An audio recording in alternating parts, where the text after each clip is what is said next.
The team from Taiwan was a little bit more ambitious. They tried to engineer bacteria in such a way that they would act as your kidneys.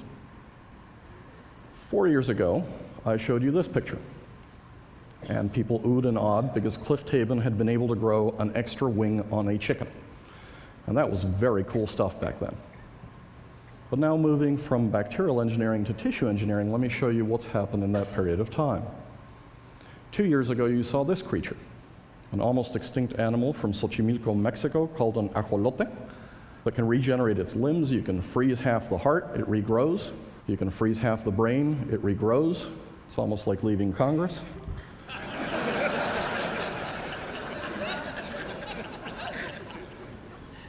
But now you don't have to have the animal itself to regenerate, because you can build clone mice molars in petri dishes. And of course, if you can build mice molars in petri dishes, you can grow human molars in petri dishes. This should not surprise you, right? I mean, you're born with no teeth. You give away all your teeth to the tooth fairy. You regrow a set of teeth. But then if you lose one of those second set of teeth, they don't regrow unless if you're a lawyer.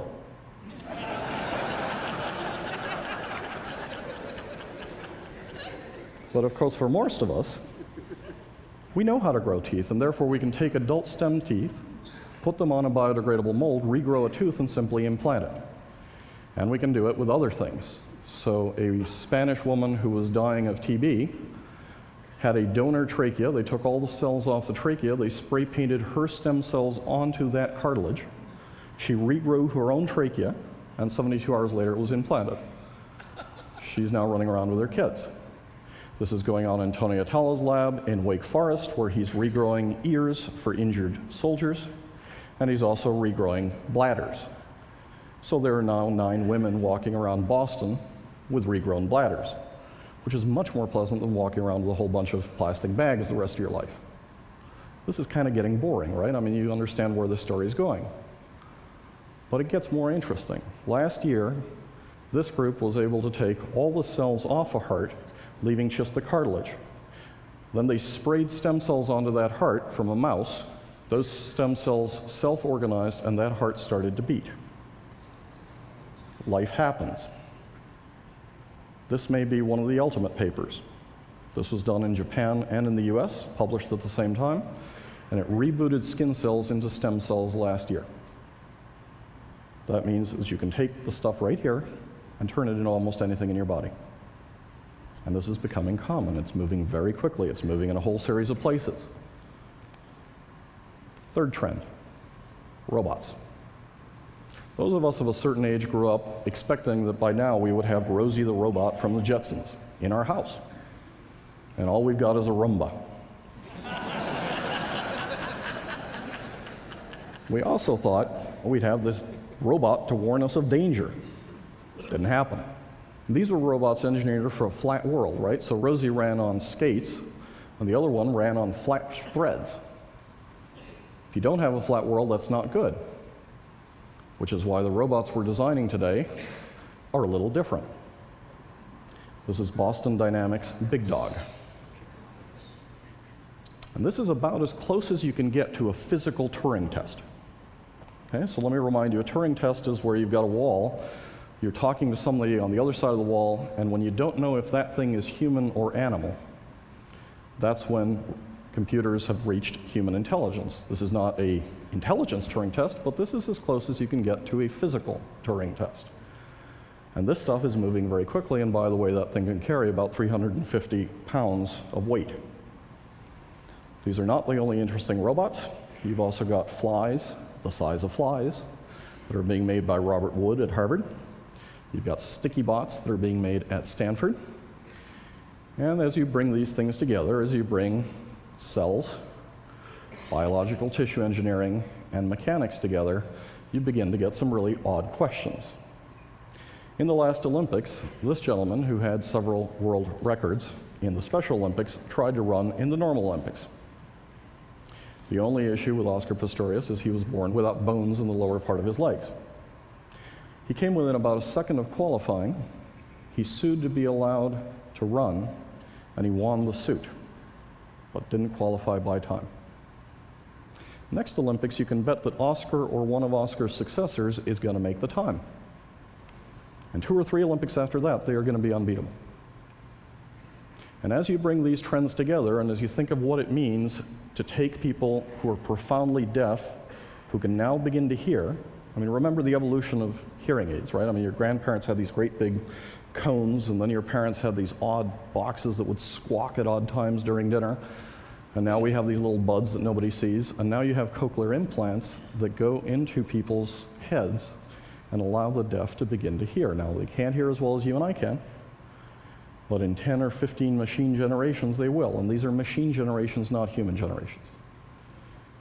And about 2 or 3 years after they can hear as well as you and I can, then they'll be able to hear maybe how bats sing, or how whales talk, or how dogs talk, and other types of tonal scales. They'll be able to focus their hearing, they'll be able to increase the sensitivity, decrease the sensitivity, do a series of things that we can't do, and the same thing is happening in eyes.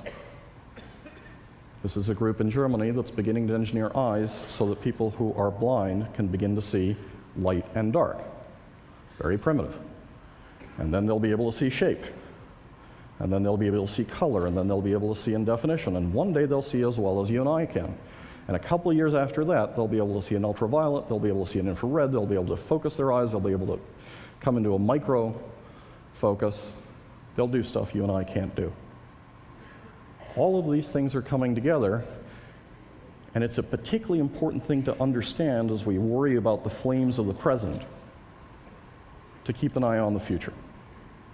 And of course, the future is looking back 200 years, because next week is the 200th anniversary of Darwin's birth.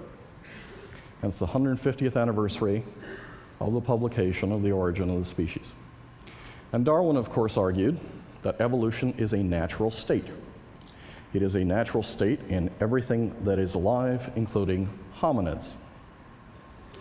There have actually been 22 species of hominids that have been around, have evolved, have wandered in different places, and have gone extinct.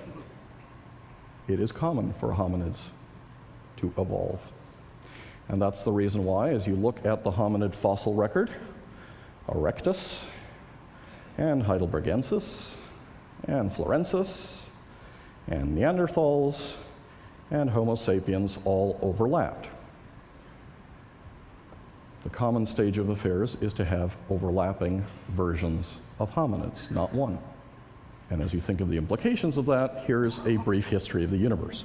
The universe was created 13.7 billion years ago, and then you created all the stars and all the planets and all the galaxies and all the Milky Ways, and then you created Earth about 4.5 billion years ago, and then you got life about 4 billion years ago, and then you got hominids about 0.006 billion years ago, and then you got our version of hominids about 0.0015 billion years ago.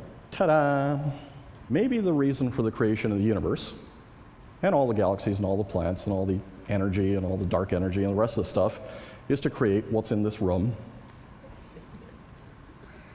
Maybe not. That would be a mildly arrogant viewpoint.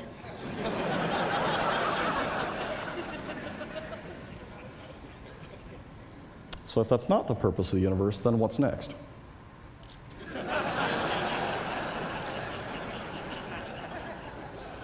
And I think what we're going to see is we're going to see a different species of a hominid. I think we're going to move from a Homo sapiens into a Homo evolutus. And I think this isn't 1,000 years out. I think most of us are going to glance at it, and our grandchildren are going to begin to live it. And a Homo evolutus brings together these three trends into a hominid that takes direct and deliberate control over the evolution of his species, her species, and other species. And that, of course, would be the ultimate reboot. Thank you very much.